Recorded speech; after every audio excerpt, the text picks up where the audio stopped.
Hello everyone, welcome back to my YouTube channel biology with Jagriti. आज का जो हमारा लेक्चर है इसमें हम काफ़ी इंटरेस्टिंग चीज़ों के साथ डील करने वाले हैं। हम ये देखेंगे कि ह्यूमन बीइंग में रिस्पायरेशन होता क्या है और कैसे होता है। ठीक है, तो चलिए सबसे पहले हमें रिस्पायरेशन को समझना ज़रूरी है कि रिस्पायरेशन क्या है। ठीक है, रिस्पायरेशन आपका जो ग्लूकोज है उससे एनर्जी बनने की जो प्रोसेस है उसे क्या कहते हैं, रिस्पायरेशन। ठीक है, अब यहाँ पे देखिए रिस्पायरेशन दो तरीके के होंगे मेनली, आपका aerobic respiration and anaerobic respiration. Aerobic respiration ऐसा रिस्पायरेशन जो ऑक्सीजन की प्रेजेंस में होगा। ठीक है, आप याद करने के लिए एरोबिक से एयर, एयर से आपका ऑक्सीजन याद हो सकता है। ठीक है, तो ऐसा रिस्पायरेशन जो ऑक्सीजन की प्रेजेंस में हो वो एरोबिक रिस्पायरेशन है, और ऐसा रिस्पायरेशन जो ऑक्सीजन की अब्सेंस में हो उसे क्या बोलते हैं, एनारोबिक। ठीक, अब यहाँ पे देखिए कि हो क्या रहा है। हमने फूड लिया था, न्यूट्रिशन में पढ़ा, फूड का डाइजेशन हुआ, डाइजेशन कार्बोहाइड्रेट से हमें ग्लूकोज मिला। ठीक है, इस ग्लूकोज को हमें किस में चेंज करना है, एनर्जी में। यही तो क्या है, रिस्पायरेशन है, वही हम पढ़ने वाले हैं। ठीक, ये जो ग्लूकोज है इससे क्या बनता है, पायरूवेट बनता है। ठीक है, यहाँ पे 3C लिखा है, मतलब जो पायरूवेट है वो एक ऐसा कंपाउंड है जिसमें कार्बन के 3 एटम है। ठीक है, नाउ ये जो प्रोसेस होती है आपका ग्लूकोज से पायरूवेट बनने वाली, इसको ग्लाइकोलाइसिस कहते हैं, और ये साइटोप्लाज्म में होती है। ठीक, अब पायरूवेट बन गया। पायरूवेट से देखिए, ग्लूकोज से पायरूवेट बनने की प्रोसेस हर ऑर्गेनिज्म में सेम होती है। ये स्टेप हर ऑर्गेनिज्म में क्या होता है, सेम, क्योंकि यहाँ पे ऑक्सीजन की नीड नहीं है। ठीक है, तो एरोबिक रिस्पायरेशन वाले ऑर्गेनिजम्स में भी ये ऐसी चलेगा और एनारोबिक वाले में भी। लेकिन अब पायरूवेट से जो एनर्जी बनेगी ना, वो प्रोसेस हर ऑर्गेनिज्म में वेरी करती है। ठीक है, चलिए अब देखते हैं क्या हो रहा है। पायरूवेट से अगर देखिए ऑक्सीजन की अब्सेंस में, मतलब एनारोबिक रिस्पायरेशन है अगर, तो पायरूवेट आपका इथेनॉल में टूटता है, कार्बन डाइऑक्साइड में टूटता है और एनर्जी में टूटता है। ये प्रोसेस आपकी, आपने जनरली बेकरीज में फर्मेंटेशन, जो ईस्ट होता है, ईस्ट फर्मेंटेशन में ये प्रोसेस होती है। ठीक है, उसके बाद अगर ऑक्सीजन की अब्सेंस में आपका पायरूवेट का ब्रेकडाउन होता है तो वो कार्बन डाइऑक्साइड बनाता है, वाटर मॉलिक्यूल बनाता है और एनर्जी, जो हमारी बॉडी में हम किस टाइप का रिस्पायरेशन करते हैं, एरोबिक रिस्पायरेशन। लेकिन अब कभी कभी क्या होता है कि ऑक्सीजन की लैक में भी पायरूवेट मॉलिक्यूल क्या हो जाता है, एनर्जी में ब्रेकडाउन हो जाता है। पायरूवेट एनर्जी में ब्रेकडाउन तो होता है, लेकिन उसके साथ एक और चीज़ बनती है, वो होती है लैक्टिक एसिड। देखिए कभी हम एक्सेसिव एक्सरसाइज कर लेते हैं या एक्सेसिव रनिंग कर लेते हैं या चल लेते हैं, तो हमारे जो मसल्स हैं वो पेन करने लगते हैं। ठीक है, वो क्यों, क्योंकि उसमें क्या हो रहा है, ऑक्सीजन का लैक हो जाता है और पायरूवेट आपका लैक्टिक एसिड और एनर्जी में टूटता है। ये जो लैक्टिक एसिड है, इसी लैक्टिक एसिड की वजह से क्रैम्प्स होते हैं। ठीक, तो यहाँ पे हमने देखा कि किस तरीके से रिस्पायरेशन के अलग अलग, रिस्पायरेशन के अलग अलग प्रोडक्ट्स फॉर्मेशन होते हैं। ठीक है, अब एनर्जी बन गई। इस एनर्जी का क्या होगा, क्या ये जितनी एनर्जी बनी है हम सारी यूज़ कर लेंगे, नहीं। इस एनर्जी का यूज़ किया जाता है एटीपी को बनाने में। ATP is adenosine triphosphate. ठीक है, ये जो एटीपी है एनर्जी करेंसी है। इस एटीपी का फिर यूज़ अकॉर्डिंगली, देखिए बाद में फिर जैसे जैसे बॉडी को एनर्जी की, जिस सेल को जितनी एनर्जी की नीड है वो उतना एटीपी यूज़ करती है अपने अकॉर्डिंगली, एटीपी को ब्रेक डाउन करती है और फिर एटीपी से क्या निकालती है, एनर्जी। ओके, नाउ ये सेलुलर रिस्पायरेशन में आ जाता है। ठीक है, अब यहाँ देखिए प्लांट्स में कैसे हो रहा है रिस्पायरेशन।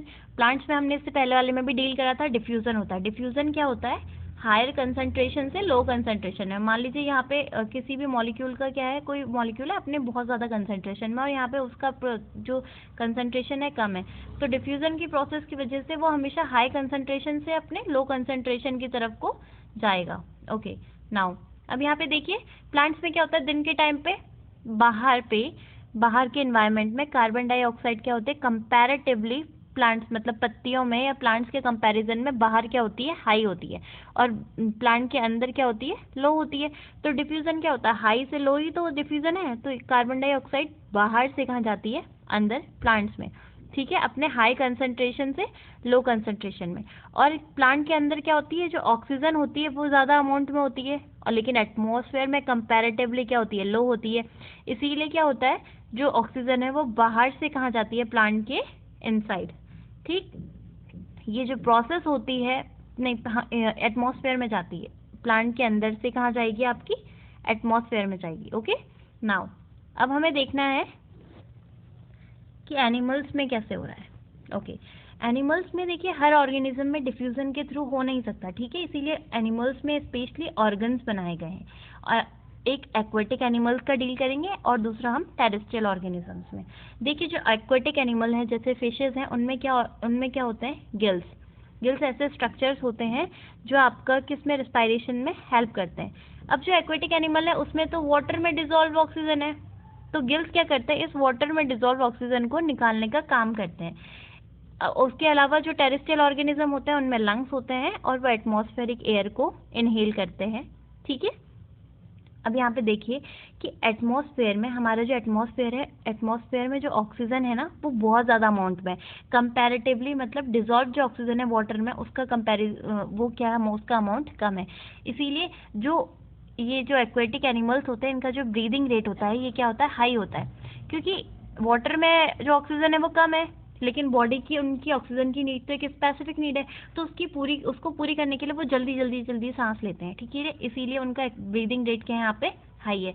लेकिन हमारा कंपैरेटिवली क्या होता है, लो होता है। ठीक है, किसके अकॉर्डिंग में, एक्वेटिक एनिमल्स के कंपैरिजन में। ओके, नाउ अब यहाँ पे देखिए, अब हम इसे डिटेलिंग में पढ़ेंगे, लेकिन देखिए क्या होता है कि अभी तक हम पढ़ रहे हैं कि ऑक्सीजन, कार्बन डाइऑक्साइड, हमने ऑक्सीजन ले ली, कार्बन डाइऑक्साइड रिलीज कर ली, ये सब डिफ्यूजन के थ्रू होता है। ठीक है, गैसेस एक्सचेंज जो हो रहा है। अब लेकिन एक मेम्ब्रेन होगी, ठीक है, बॉडी में या किसी भी ऑर्गेनिज्म में, हमें लंग्स हैं तो लंग्स के अंदर कुछ तो ऐसा सिस्टम होगा जिसके थ्रू ये ऑक्सीजन हमारी बॉडी के अंदर जा रही है, कार्बन डाइऑक्साइड बाहर आ रही है। तो मान लीजिए एक मेम्ब्रेन है पतली सी, ठीक है, इसके अक्रॉस कार्बन डाइऑक्साइड को बाहर जाना है और ऑक्सीजन को कहाँ आना है, अंदर आना है। तो ये जो मेम्ब्रेन होनी चाहिए ना, ये बहुत थिन होनी चाहिए, बहुत पतली और बहुत डेलिकेट, और इसको हमेशा प्रोटेक्टेड रहना चाहिए, क्योंकि थिन है और डेलिकेट है तो इसका रप्चर होना का रिस्क नहीं ले सकते हम। ठीक है, क्योंकि ये क्या कर रही है, हमारा डिफ्यूजन में हेल्प कर रही है।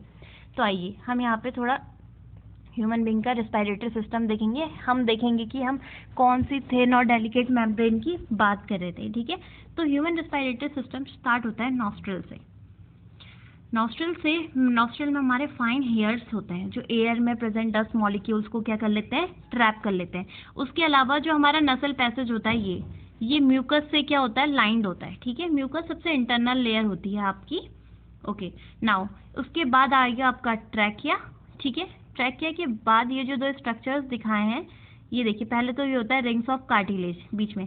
इनका फंक्शन होता है कि जो आपका एयर पैसेज है, मतलब उसमें कोई क्या बाधा ना आए, जो हम एयर इनहेल कर रहे हैं वो इजीली कहाँ पहुंच जाए, लंग्स में पहुंच जाए। ये काम किसका होता है, रिंग्स ऑफ कार्टिलेज का। ठीक है, अब यहाँ पे क्या हो रहा है, ये जो रिंग्स ऑफ कार्टिलेज है इसके आगे जाके इसमें डिवीजन होता है, आपका ब्रोंकाई बनते हैं। ठीक है, ये ब्रोंकाई है, ब्रोंकाई फर्दर डिवाइड करते हैं इस तरीके से, जैसे पेड़ की ब्रांचेस होती है, इन्हें बोलते हैं हम ब्रोंकीओल्स।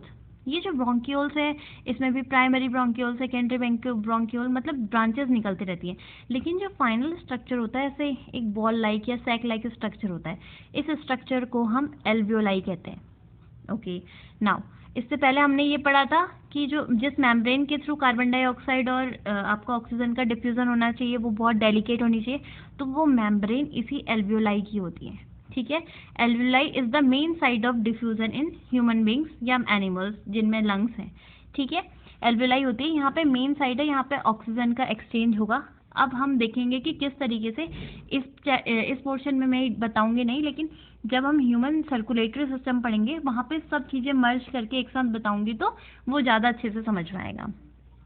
ठीक है, नाउ अब हो क्या रहा है, यहाँ पे देखिए ब्रीदिंग का फिनोमिना क्या होता है कि इंस्पायरेशन और एक्सपायरेशन जो प्रोसेस चल रही है इसमें हो क्या रहा है। ठीक है, मैंने सब आपसे बोला था कि हमेशा ये याद रखना कि हाई कंसंट्रेशन से लो कंसंट्रेशन एक, और दूसरा प्रेशर यहाँ पे बहुत इंपॉर्टेंट रोल प्ले करता है। ठीक है, देखिए ये एटमॉस्फेयर है और ये लंग्स है। ओके, इंस्पायरेशन के बारे में पढ़ रहे हैं, मतलब जब हम सांस अंदर ले रहे हैं। जब हम सांस अंदर लेते हैं तो हमारी रिब्स क्या होती हैं, ऊपर को अपलिफ्ट होती हैं। ये चीज़ें तो हम खुद भी नोटिस कर सकते हैं। ठीक है, तो रिब्स अपलिफ्ट हुई। ओके, रिब्स अपलिफ्ट हुई तो हमारा जो वॉल्यूम होता है ना अंदर, लंग्स के अंदर का या थॉरिक कैविटी के अंदर का वॉल्यूम क्या हो जाएगा, इंक्रीज हो जाएगा। अब एक बात बताइए, अगर वॉल्यूम इंक्रीज होता है, वॉल्यूम और प्रेशर इन्वर्सली प्रोपोर्शनल में होते हैं, तो अगर वॉल्यूम इंक्रीज हो रहा है तो प्रेशर क्या होगा, डिक्रीज होगा।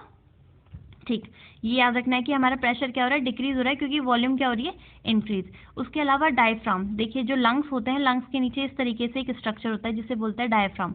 ये क्या हो जाता है, इस तरीके से होता है, और जब आप इंस्पायरेशन कर रहे हैं तो ये आपका फ्लैट हो जाएगा। तो इसने भी इतना एरिया क्या कर दिया है, बढ़ा दिया है।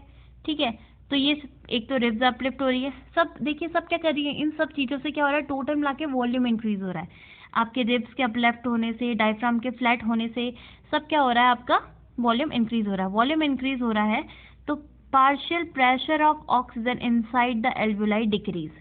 एल्वियोलाई के अंदर जो पार्शियल प्रेशर है ऑक्सीजन का, वो क्या हो जाएगा, डिक्रीज। और बाहर क्या है, एटमॉस्फेयर में ऑक्सीजन का प्रेशर हाई है, तो एयर हमेशा हाई प्रेशर से आपका लो प्रेशर में ट्रैवल करती है। तो ये होता है इंस्पायरेशन के दौरान। एक बार मेरे साथ दोबारा रिवाइज करिए, हो क्या रहा है, रिब्स अपलिफ्ट हो रही हैं, डायफ्राम फ्लैटेंड हो रहा है, वॉल्यूम इसके वजह से वॉल्यूम क्या होता है, इंक्रीज होता है, और एल्वियोलाई के अंदर जो ऑक्सीजन का पार्शियल प्रेशर है, पार्शियल प्रेशर मतलब ऑक्सीजन की वजह से, सिर्फ ऑक्सीजन की वजह से जो प्रेशर है वो क्या हो जाएगा, डिक्रीज हो जाएगा। लेकिन एटमॉस्फेयर में जो पार्शियल प्रेशर है ऑक्सीजन का, वो क्या है, ज़्यादा है, इसीलिए ऑक्सीजन बाहर से कहाँ चल जाती है, अंदर। और ठीक इसका जो अपोजिट है वो कहाँ पे हो रहा है आपका, मीन्स एक्सपायरेशन में। ओके, एक्सपायरेशन के टाइम पे क्या होता है, रिब्स डाउनवर्ड जाती हैं, वॉल्यूम डिक्रीज होगी आपकी, वॉल्यूम डिक्रीज होती है। अभी इंस्पायरेशन में जो डायफ्राम था ऐसे हो गया था, एक्सपायरेशन में वो दोबारा इस तरीके से हो जाता है, तो उसने अपनी गैपिंग क्या कर लिया, दोबारा कवर कर लिया। ठीक है, तो टोटल मिला के क्या हो रहा है, वॉल्यूम डिक्रीज हो रही है। वॉल्यूम डिक्रीज हो रही है तो क्या होता है कि एल्वियोलाई के अंदर जो कार्बन डाइऑक्साइड का जो पार्शियल प्रेशर होता है ना, वो ज़्यादा होता है कंपैरेटिवली एटमॉस्फेयर के लिए। तो कार्बन डाइऑक्साइड एल्वियोलाई से क्या आ जाती है, बाहर। तो जो टोटल मिला के यहाँ पे जो खेल है वो है आपका पार्शियल प्रेशर का। इंस्पायरेशन कब होता है, जब लंग्स के अंदर ऑक्सीजन का पार्शियल प्रेशर कम होता है और एटमॉस्फेयर में ज़्यादा होता है, तो बाहर वाले ज़्यादा वाले प्रेशर से हाई प्रेशर से लो प्रेशर में मूव करता है। और एक्सपायरेशन कब होता है, जब एल्वियोलाई के अंदर कार्बन डाइऑक्साइड का पार्शियल प्रेशर ज़्यादा होता है और बाहर क्या होता है, कम होता है, तो अंदर से वो बाहर एक्सेल हो जाती है। ठीक, नाउ अब यहाँ बस ये लास्ट स्लाइड है, इसमें एक बात इम्पोर्टेंट जो हमारी नोटिस करने वाली है कि हमने पढ़ा जो छोटे छोटे ऑर्गेनिजम्स होते हैं जो आपका, उसमें सिंपली डिफ्यूजन हो जाता है। ठीक है, स्किन के थ्रू डिफ्यूजन हो जाएगा।